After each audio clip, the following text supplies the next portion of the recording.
Hoje nós vamos falar sobre um sentido para a vida. O tema da mensagem hoje é um sentido para a vida. Eu convido você a abrir a sua Bíblia comigo em Gênesis, livro do Gênesis, o primeiro livro da sua Bíblia, no capítulo de número 12. Vamos ler a partir do versículo de número 1.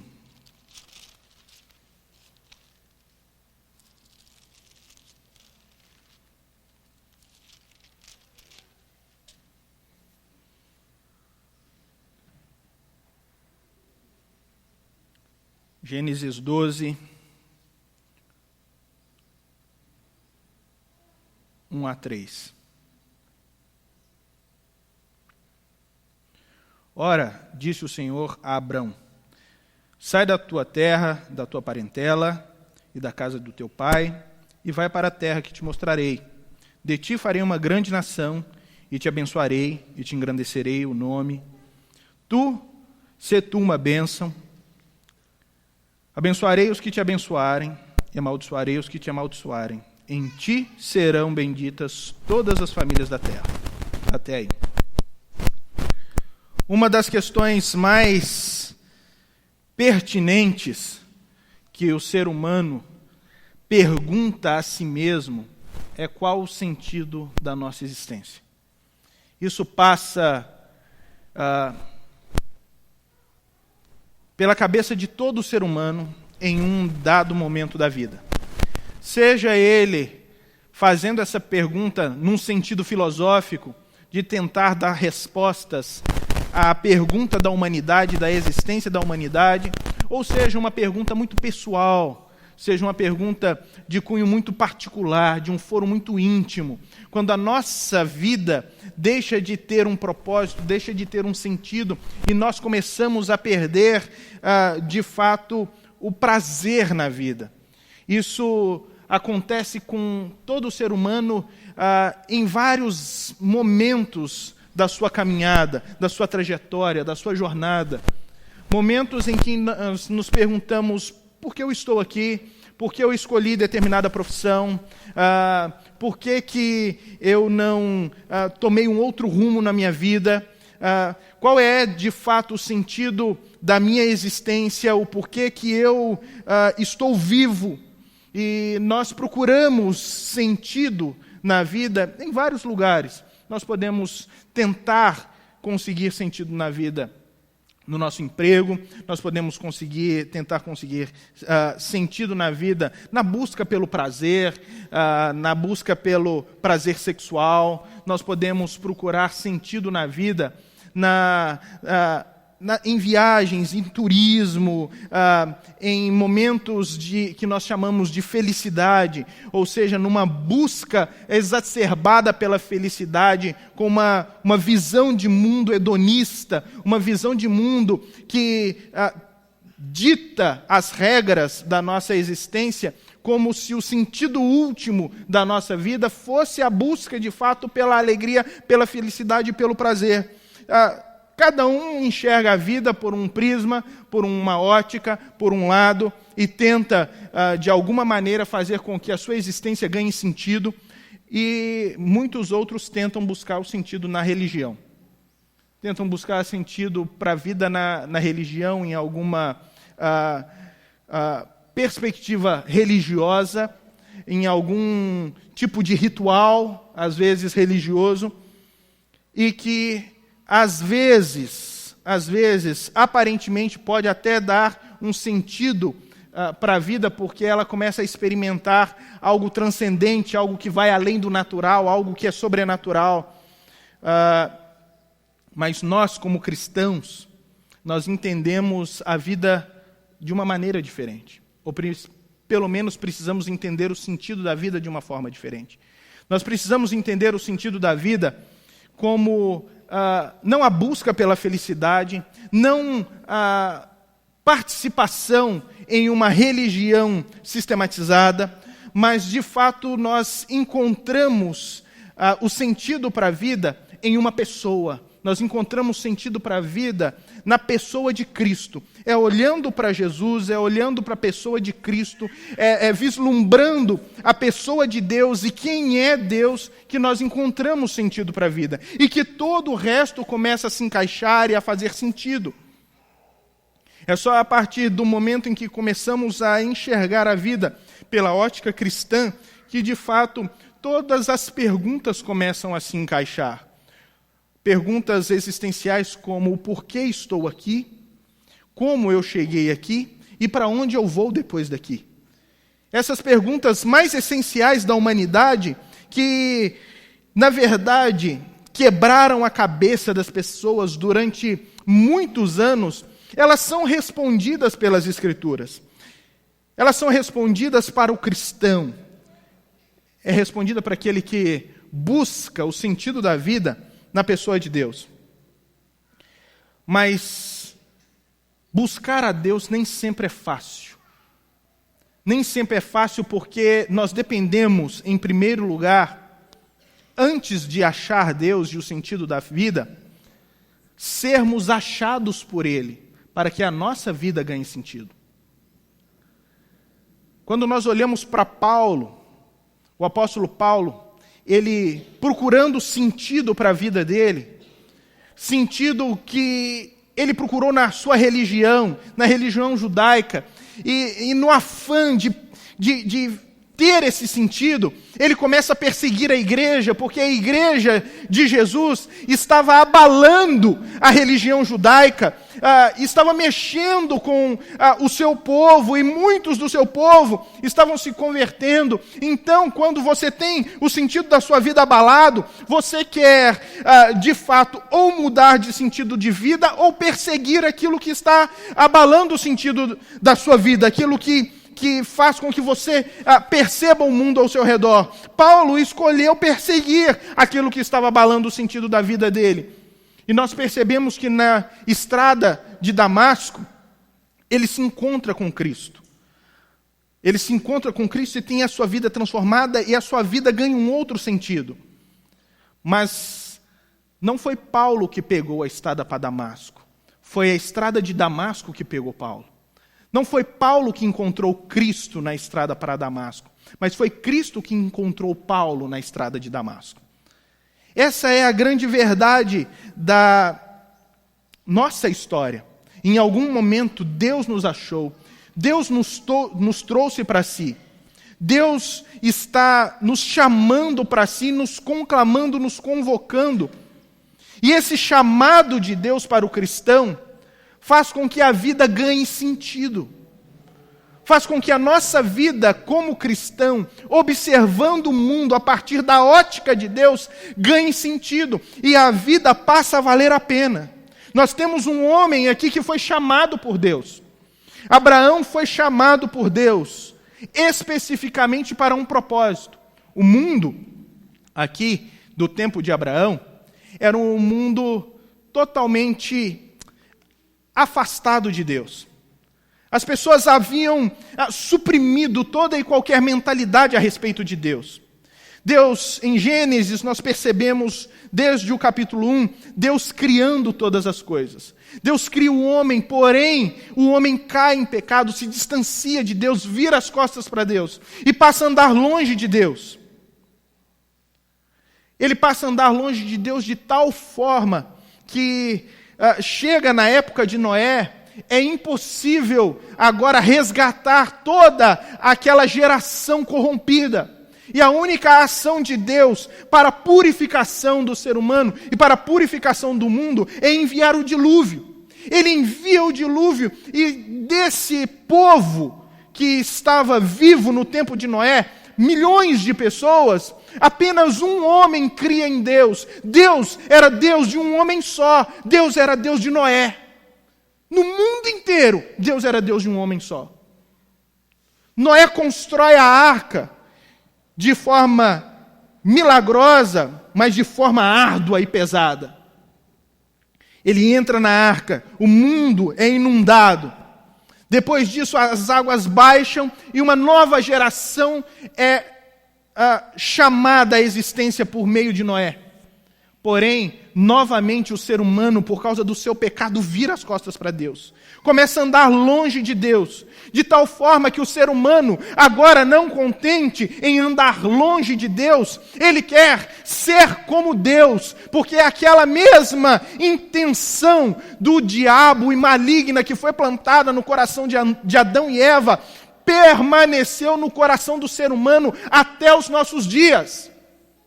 Assim como o diabo conseguiu plantar no coração de Eva o desejo de ser como Deus, porque a tentação foi: se você comer do fruto da árvore do conhecimento do bem e do mal, vocês serão como Deus, conhecedores do bem e do mal.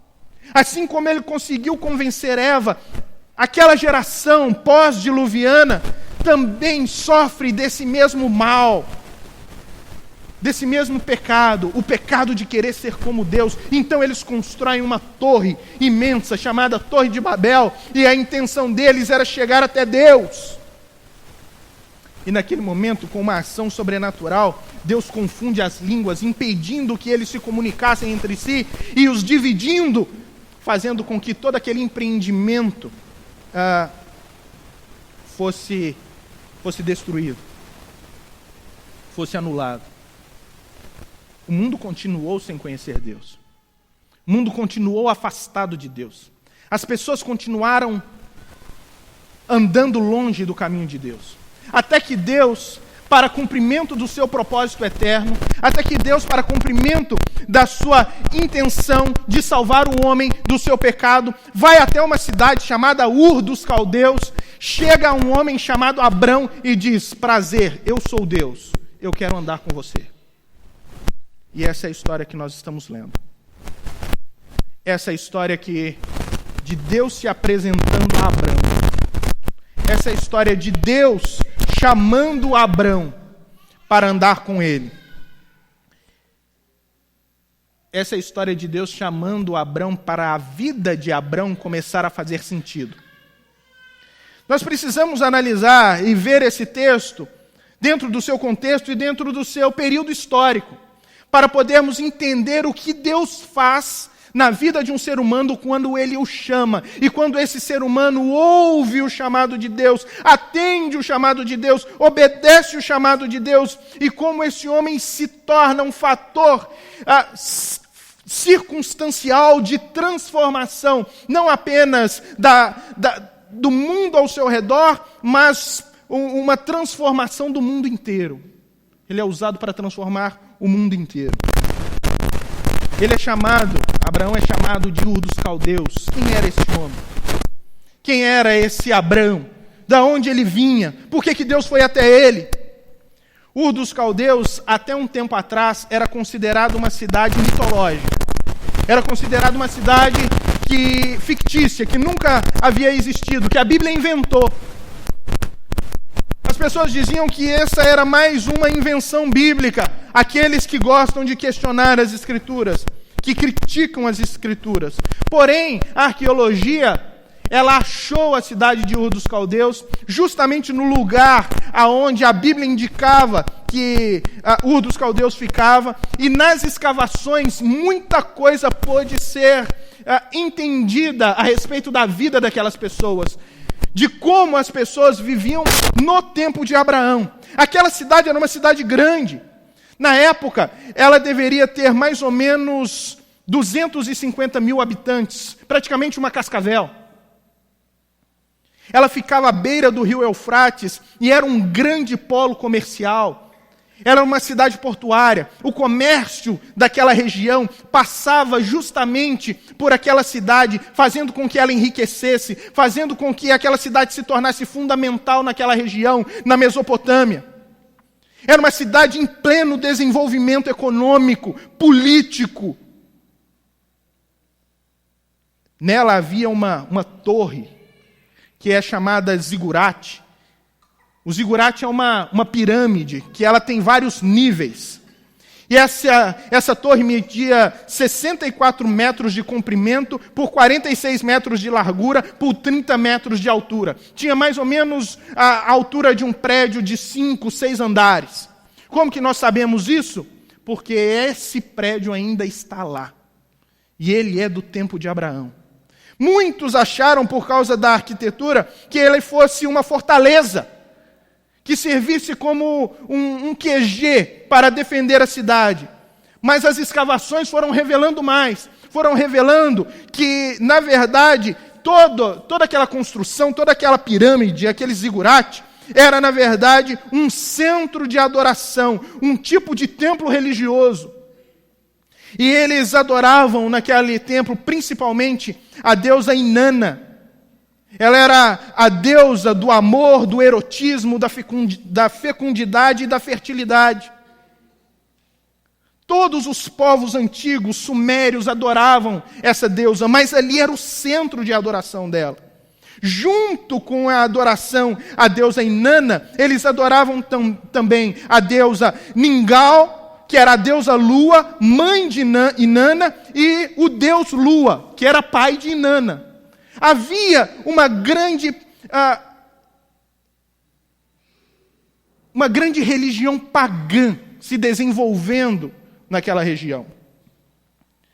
O paganismo era nítido ali. As pessoas que viviam ali eram totalmente idólatras. Provavelmente Abrão foi um dos que muitas vezes subiu naquele templo para poder adorar a deusa Inanna, ou a deusa Ningal. O que eu quero dizer, irmãos, é que esse homem, Abrão, era um idólatra. Quando nós vemos Josué, capítulo 24, versículo 2, nós percebemos que existe ali um texto que diz que Terá, o pai de Abraão, ele era idólatra. O pai de Abraão não servia a Deus. Abraão é que foi chamado por Deus.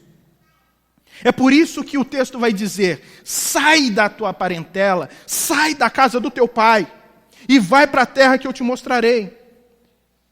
O pai era idólatra, o filho era idólatra, os habitantes daquela cidade eram idólatras, e era uma cidade rica, uma cidade central, o que ainda dificultava mais qualquer tipo de percepção de uma outra divindade. Por quê? Porque se era uma cidade rica, quer dizer que a deusa que abençoa aquela cidade era uma deusa poderosa, era uma deusa forte, e todos então iriam se dobrar cada vez mais a essa deusa que fazia o povo prosperar.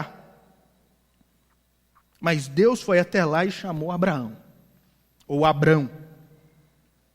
Abrão era um homem de classe social privilegiada, ele não era um homem pobre.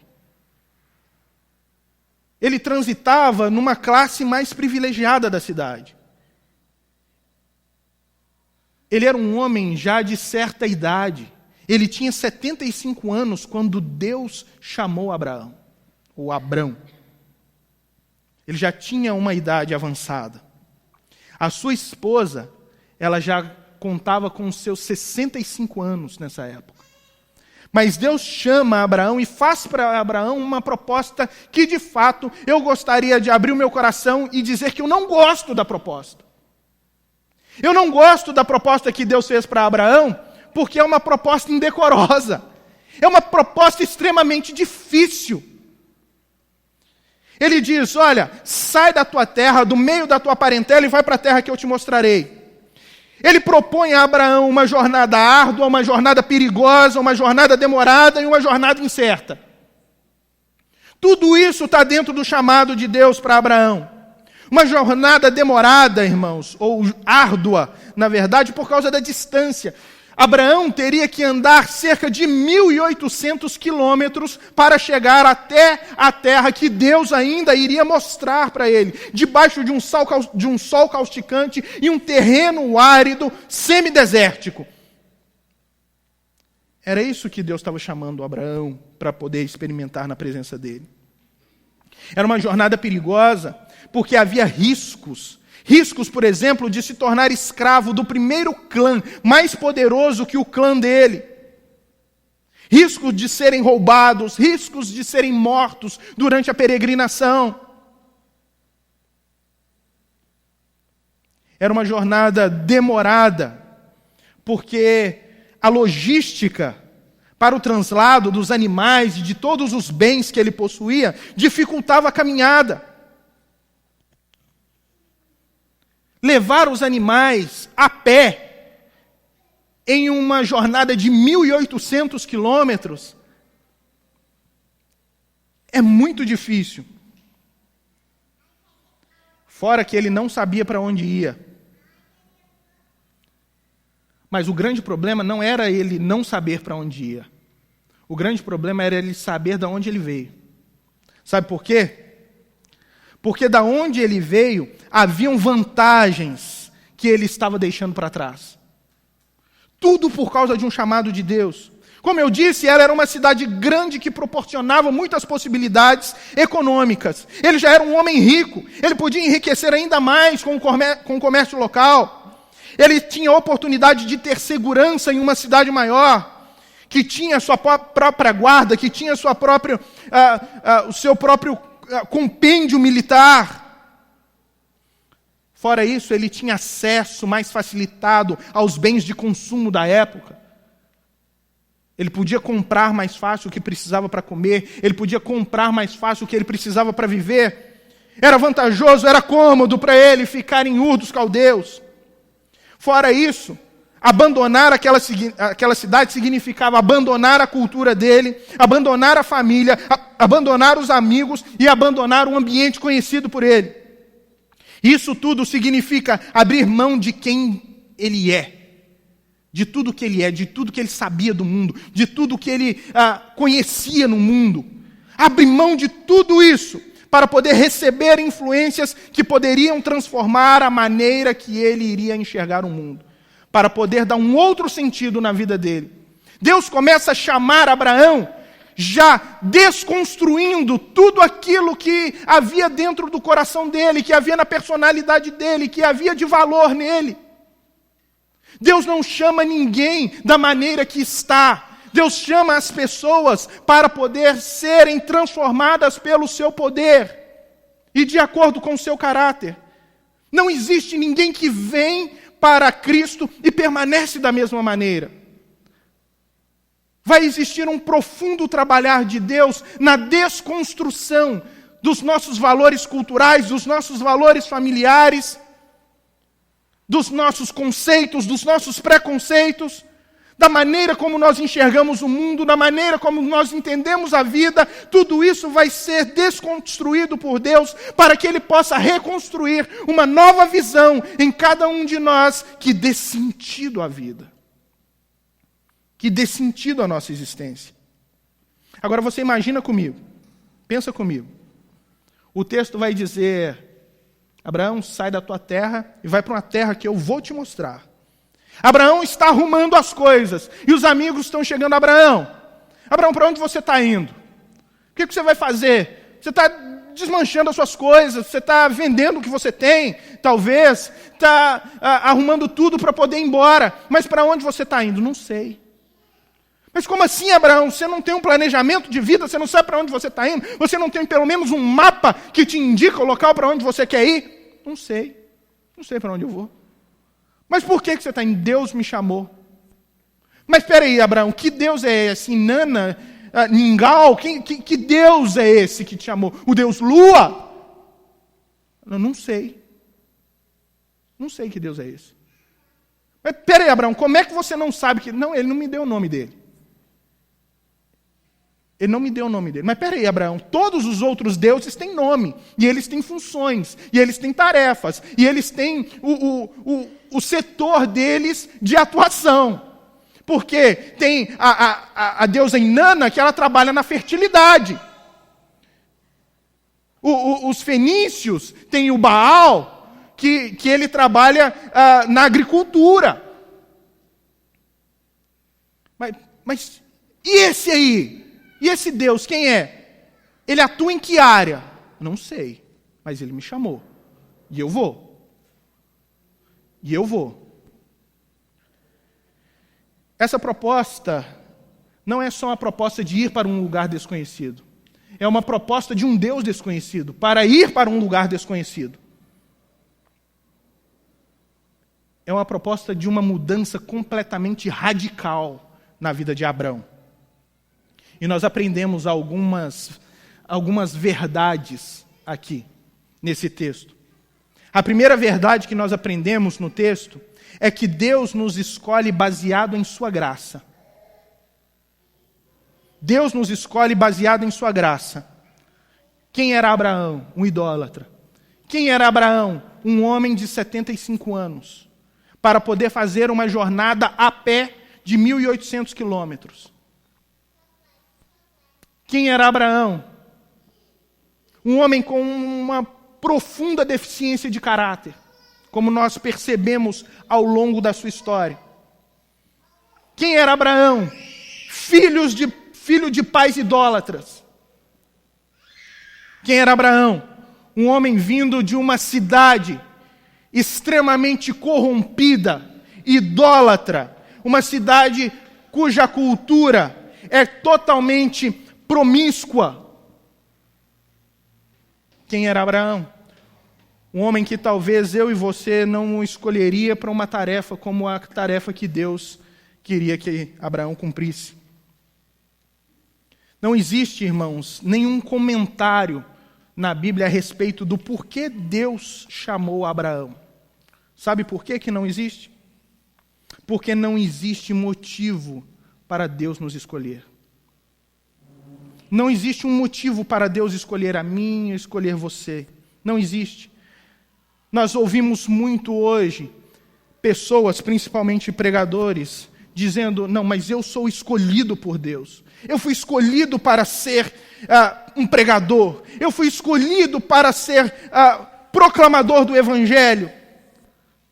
Mas eles se colocam como pessoas diferenciadas. Pessoas que talvez Deus viu no coração algo que os beneficiasse, algo que os fizesse diferentes dos demais seres humanos da sua época.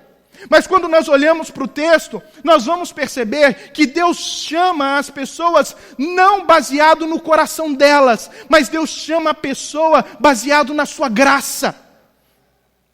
Não existe nada em nós que possa chamar a atenção de Deus. Ele não nos escolhe por causa da nossa performance, ou por algo que Ele vê no nosso coração, porque de fato não existe nada no nosso coração que possa agradar a Deus, ou que possa chamar a atenção de Deus. Mas Ele não nos chama pela nossa bondade, pela nossa gentileza, pela nossa humildade, pela nossa amabilidade, ou qualquer outra virtude que por acaso nós pensemos poder ter para impressionar Deus. Ele não nos chama baseado naquilo que nós somos. Ele nos chama baseado naquilo que Ele é. Ele nos escolhe por causa da sua infinita graça. E isso é maravilhoso, irmãos. Porque coloca todos nós em pé de igualdade. Coloca todos nós dependentes da graça de Deus. Isso desmancha qualquer tipo de autoridade espiritual que tente se colocar acima de outras pessoas. Porque todos nós somos iguais diante de Deus. Jesus, ele segue o mesmo padrão de chamado. Ele chega a chamar os seus discípulos, ele escolhe os seus discípulos não baseado naquilo que os discípulos eram, mas baseado naquilo que ele era, em quem ele era. Ele vai chamar os discípulos e dizer assim, não foram vocês que me escolheram, mas eu escolhi vocês, para vocês irem e darem frutos. Eu escolhi vocês para dar um sentido na vida de vocês, e esse sentido possa realmente frutificar e valer a pena. Os discípulos, eles não eram os melhores, pelo contrário, eles eram os piores da sociedade. Eles já haviam sido rejeitados pela sociedade. Na ordem de classificação, eles haviam sido reprovados. A sociedade judaica se estabelecia em níveis de conhecimento, de atuação e de performance. Em que sentido? Quando a criança chegava aos 7 anos, ela já precisava saber os primeiros 5 livros da Bíblia, que é chamado Torá, ou Pentateuco, ou a Lei de Moisés. Eles precisavam saber tudo isso. Os melhores, aqueles que se destacavam, eles passavam para um outro nível de estudo. E então eles iam estudar o restante do Antigo Testamento. E nesse restante do Antigo Testamento, estudando esse restante do Antigo Testamento, aqueles que se destacavam aos 12 anos eram convidados a passar por um nível superior, aonde eles iam estudar o Talmud, aonde eles iam estudar os teólogos da época, os rabinos da época. E aqueles que se destacavam, então, eles podiam escolher algum rabino para seguir e serem discípulos de rabinos para depois se tornarem rabinos. Porém, Jesus vai dizer para os apóstolos ou para os seus discípulos: não foram vocês que me escolheram. Ou seja, vocês já haviam sido rejeitados. Vocês não chegaram até a fase que vocês podiam escolher um rabino para poder seguir. Vocês não se destacaram. Vocês não são bons diante da sociedade. Mas eu escolhi vocês. Ou seja, a escolha não está na performance ou na capacidade das pessoas, mas num ato gracioso do coração de Deus. O chamado, ele segue o mesmo padrão. Da mesma maneira que Deus vira para Abrão e fala assim: olha, sai e vai para um lugar que eu te mostrarei. Jesus vira para os seus discípulos: vem e segue-me. Eles também não sabiam para onde iriam seguir Jesus, mas eles se levantam e seguem Jesus. Assim como Abraão se levantou e seguiu a Deus. O chamado de Deus, irmãos, ele não está isento de dificuldades na nossa vida. Não quer dizer que porque nós atendemos a voz de Deus, por causa dessa graça que nos levou a atender, nós não vamos passar dificuldades. Pelo contrário, nós vamos passar muitas dificuldades. Nós vamos ter dificuldades intensas, que podem até testar a nossa fé. Como Abraão viveu muitos momentos em que parecia que ele ia naufragar na fé. Parecia que ele ia cair e não iria se levantar mais para seguir a Deus. Quando a esposa dele é tomada por outro rei, porque ele mentiu. Quando a terra de Canaã é tomada de uma fome tão terrível, que ele deixa de crer no sustento de Deus e prefere fugir para o Egito. Quando ele mente para poder preservar a própria vida, dizendo que a esposa dele era sua irmã. Em vários momentos nós pensamos que Abraão, o homem chamado por Deus, vai cair. Mas em todos eles nós vemos a ação da graça de Deus, tomando a mão de Abraão e falando assim: Abraão, levanta, porque eu sou contigo. Levanta, porque a proposta da caminhada, Abraão, era de que eu estaria ao seu lado. E nas dificuldades e nas perplexidades da vida, Deus sempre esteve ao lado de Abraão, independente da problemática que ele enfrentou.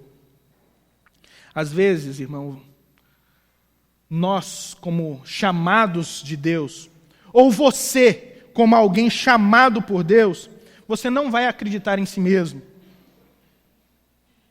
Você não vai acreditar no seu potencial. Você vai duvidar de si mesmo. Então, é por isso que você precisa de Deus, para lembrar você constantemente de que você do que você está passando, de que você está numa caminhada com Ele. Lembrar você de que você está numa trajetória retilínea, uniforme, para se encontrar com Deus e encontrar a presença de Deus. Nesse sentido, não importa as circunstâncias da vida que nós estamos enfrentando. Não importa o passado ou o presente. O que importa, de fato, é para onde nós estamos indo. Quando nós nos colocamos à disposição de Deus, no chamado de Deus, entendendo que esse Deus é quem nos chama, é quem nos sustenta, nós precisamos manter os olhos fixos nele. É como Paulo, quando ele entendia a sua trajetória na vida cristã, e ele sofria muito por ter sido um perseguidor dos cristãos. Ele sofria por ter sido o mais feroz da sua época, dos perseguidores da igreja. Mas ele diz: uma coisa eu faço, esquecendo-me das coisas que para trás ficam, avançando para as que diante de mim estão, eu prossigo para o alvo, para o prêmio da soberana vocação em Cristo Jesus. Ele mantinha os olhos dele para onde ele estava indo. Entenda, irmãos, não é o chamado que ganha sentido pela sua adesão, mas é a sua vida que ganha sentido através do chamado divino. É quando você entende que você foi chamado por Deus, que a sua vida começa a ganhar sentido. Em segundo lugar, a segunda verdade que nós aprendemos nesse texto é que a palavra de Deus é a única força que pode produzir vida no ser humano. Abraão, como nós dissemos, era totalmente idólatra. Ele estava morto. Ele estava com a sua fé morta. A sua fé era a fé nas divindades do seu pai. Ele não conhecia a Deus, pelo contrário, o mundo inteiro não conhecia a Deus. E quando Abraão resolve seguir a Deus, ele entra no rol que apenas ele e Noé participaram. Porque Noé era o único na sua geração que buscava a Deus. E agora nós temos Abraão, que era o único na sua geração que buscava a Deus. E Deus, no tempo de Abraão, era Deus de um homem só. Era Deus apenas de Abraão. Mas antes de ser Deus de Abraão, Abraão estava morto. Como qualquer um de nós. Quando nós não temos Deus na nossa vida. Quando nós nos afastamos de Cristo. A Bíblia diz que nós estamos mortos nos nossos delitos de pecado. Que a vida longe de Deus é uma vida morta. É uma vida árida, é uma vida seca. Que apesar de podermos buscar sentido em todas as outras coisas, nada vai fazer sentido, a não ser que a nossa vida esteja cheia de Cristo, cheia de Deus. Nós ficamos deslumbrados quando olhamos para Abraão e vemos esse chamado e a sua adesão ao chamado. Quando vemos a disposição de Abraão e a sua obediência à voz de Deus, nós ficamos deslumbrados. Como que esse homem pôde crer dessa maneira? É lógico, então, que ele vai ser conhecido como pai da fé, porque é por isso que Abraão é chamado de pai da fé. Mas nós precisamos entender até mesmo o que é fé, porque fé faz parte da minha vida, fé faz parte da sua vida. A fé não é um produto próprio, produzida por nós mesmos. A fé não é algo que nós temos em nós mesmos. A fé, ela é produzida pela palavra de Deus. Quando o texto diz assim, ora, disse o Senhor a Abrão. Disse o Senhor a Abrão. O poder não está na aceitação de Abrão. O poder está na palavra que Deus disse a Abrão. É Deus agindo na vida de Abrão, no seu chamado. A fé, diz as Escrituras, que vem pelo ouvir e ouvir a palavra de Deus. É à medida em que nós ouvimos a voz de Deus que fé pode brotar no nosso coração. E então nós damos passos que podem ser diferentes dos passos normais da humanidade ou dos outros seres humanos.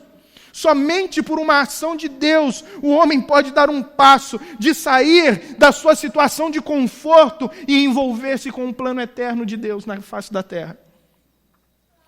Como que uma pessoa, ela larga tudo?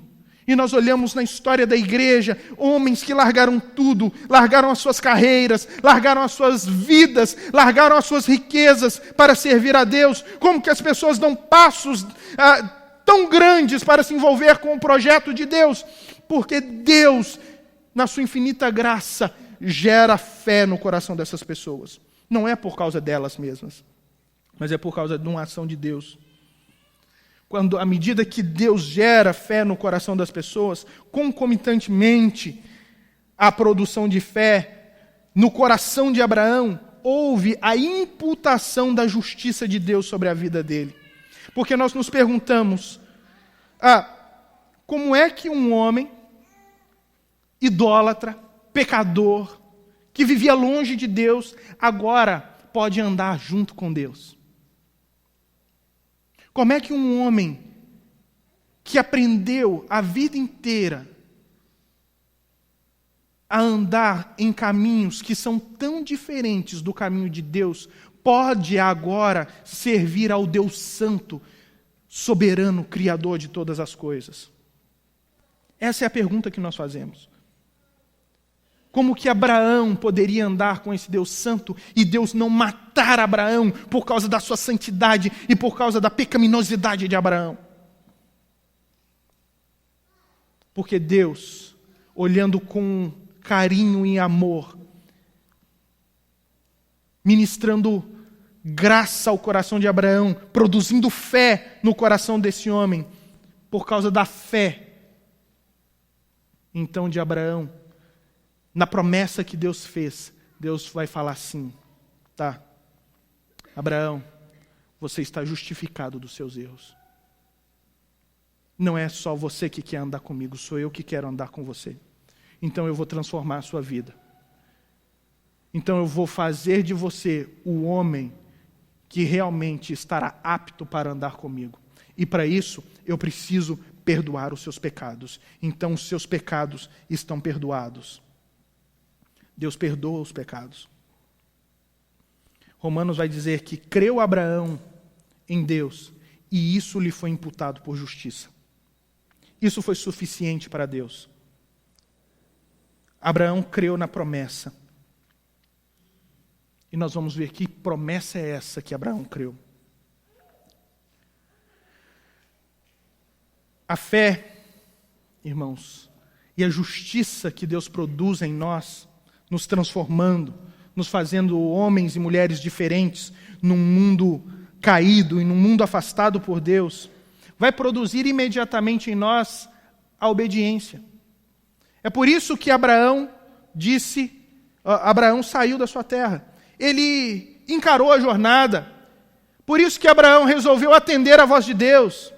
Por isso que Abraão, então, ele foi esse homem espetacular. Não por aquilo que ele era, mas por aquilo que Deus fez na vida dele. À medida que Deus produziu fé no coração de Abraão, ele obedeceu. À medida que Deus produz fé no nosso coração, nós seremos obedientes. Fé sem obediência é misticismo. É crença supérflua. Fé necessariamente precisa produzir em nós um efeito prático que nos leva a um comprometimento com a vontade de Deus. Se a pessoa diz que crê em Deus, mas não quer se envolver com o chamado de Deus, que a pessoa diz que crê em Deus, mas não quer obedecer a Deus, então ela não é no Deus da Bíblia que ela crê. Ela crê em qualquer outro Deus, menos no Deus da Bíblia. A fé que ela tem não é no Deus das Escrituras, porque a fé no Deus das Escrituras vai levar essa pessoa a dar passos para poder obedecer à vontade de Deus. E quando Deus age produzindo fé, produzindo justiça, produzindo obediência no nosso coração, nós percebemos que a palavra de Deus, então, vai transformar o pior dos pecadores em homens transformados pela sua graça. Em homens que podem se tornar exemplos para a sua geração. Em terceiro lugar, a terceira verdade que nós encontramos nesse texto é que o chamado de Deus amplia a nossa capacidade de enxergar o mundo ao nosso redor. Abraão, ele sai da sua terra. Mas ele sai porque ele começa a perceber o mundo de uma outra forma. Ele poderia ter ficado com aquela visão mesquinha de permanecer em Ur dos Caldeus e continuar enriquecendo, e ele poderia dar um monte de desculpa. Ele poderia, um homem com a idade que ele tinha, poderia se convencer facilmente de que uma viagem como aquela não valeria a pena, uma empreitada como aquela não valeria a pena, e começar a dar desculpas que por causa da idade dele, ele não precisaria mais se envolver com a vontade de Deus.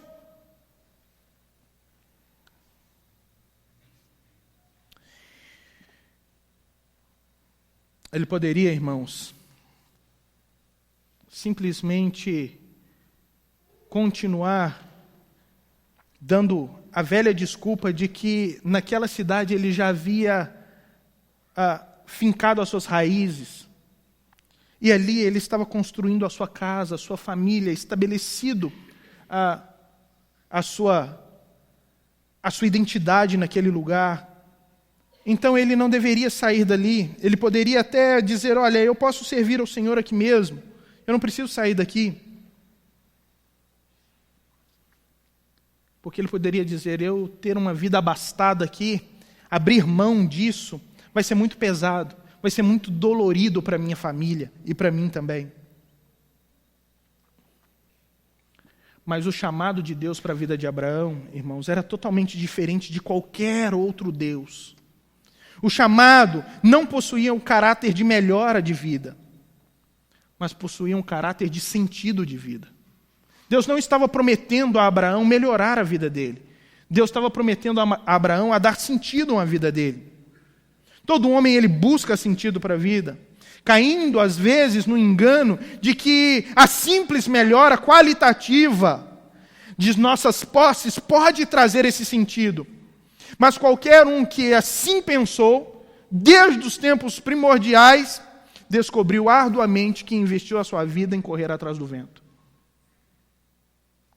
Ele entendeu que por mais que ele busque sentido na vida em suas posses ou nos seus bens, nada valeu a pena no fim da vida.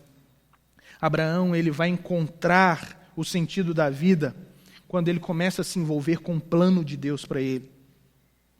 Ele vai se apegar de tal maneira, irmãos, ao plano de Deus ou à promessa de Deus, que ele vai passar a viver por ela. Ele não vai conseguir enxergar a vida dele sem a promessa de Deus. A promessa de Deus vai se tornar, o cumprimento da promessa de Deus vai se tornar o sentido último da vida de Abraão. E a promessa de Deus é assim: far-te-ei uma grande nação. Eu farei de você uma grande nação, Abraão. O plano de Deus superava os tempos de Abraão.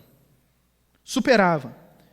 De tal maneira que toca os nossos tempos e nós não percebemos isso. Aqui nós vemos Deus trabalhando, irmãos, para a redenção da humanidade.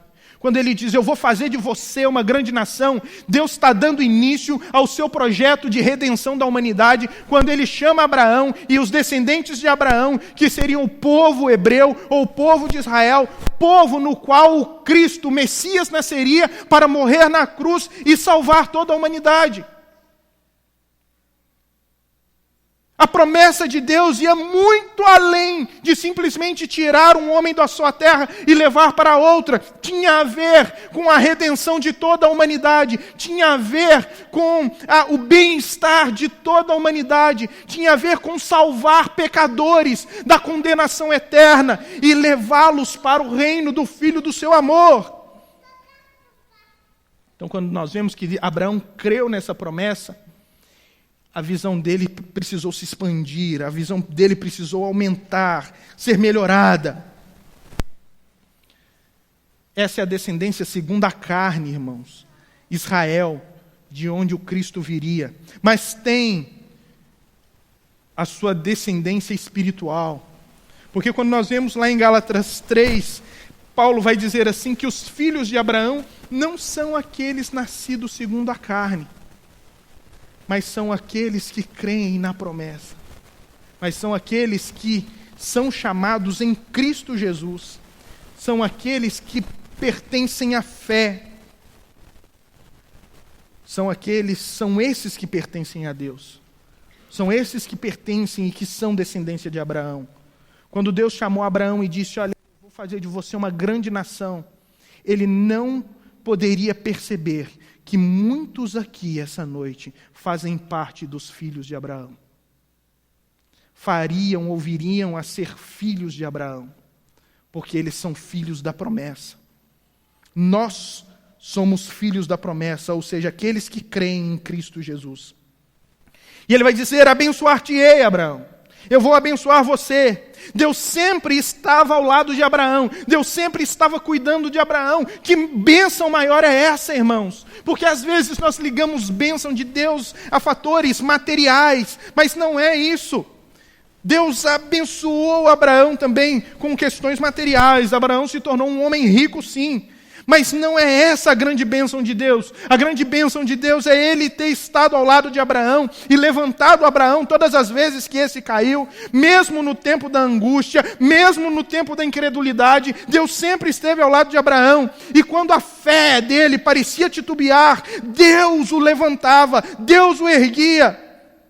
Que maior bênção nós podemos experimentar, ou Deus poderia conceder a Abraão, do que o perdão dos seus pecados. Então, quando vai falar, Abraão, eu vou abençoar você, está falando sobre uma transformação total do ser de Abraão, e não apenas da transformação física de Abraão. Ele vai dizer, engrandecerei o seu nome, Abraão. Eu vou engrandecer o seu nome. O nome de Abraão, irmãos, está eternamente ligado a Deus e a Cristo. Porque quando nós cremos em Cristo, nós somos filhos de Abraão. E mais, Abraão andou com Deus de tal maneira que a Bíblia vai dizer que Abraão é o amigo de Deus. Ele vai ficar conhecido como um amigo de Deus. E mais, Deus vai se permitir ser chamado pelo nome de Abraão. A Bíblia vai dizer que Deus é o Deus de Abraão. Uma coisa, irmãos, é você dizer que o Deus da Bíblia é o seu Deus. Outra coisa, totalmente diferente, é o Deus da Bíblia dizer que Ele é o seu Deus. É totalmente diferente. E foi isso que Deus fala. E é isso que Deus fala. Sem ter vergonha. Eu sou o Deus de Abraão. Vocês querem me conhecer? Eu sou o Deus de Abraão. E vai dizer, farei de ti uma bênção.